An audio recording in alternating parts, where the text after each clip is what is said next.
રાજકોટના જંગલેશ્વરમાં mega demolition મામલે આરએમસીના deputy commissioner અને ડીસીપી ક્રાઇમની સંયુક્ત પત્રકાર પરિષદ યોજાઈ હતી.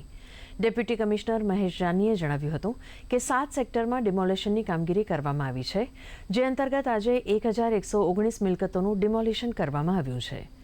આજની કામગીરી પૂર્ણ કરીને આવતીકાલે બાકીની મિલકતોનું ડિમોલિશન કરાશે. આવતીકાલે બપોરે 3 વાગ્યા સુધીમાં ડિમોલિશનની કામગીરી પૂર્ણ થશે. આજી નદી વિસ્તારમાં દબાણો દૂર થતાં ચોમાસામાં પાણીના પ્રવાહને નીકળવામાં અવરોધ નહીં થાય. તો નવા બનતા 3000 આવાસમાં પ્રથમ પ્રાયોરિટી જંગલેશ્વરના અસરગ્રસ્તોને આપવામાં આવશે. આજે રાજકોટ કોર્પોરેશનના વોર્ડ નંબર 16ના જંગલેશ્વર વિસ્તારમાં સવારે 7:30 વાગ્યાથી આપણે ડિમોલિશનની કામગીરી ચાલુ કરી.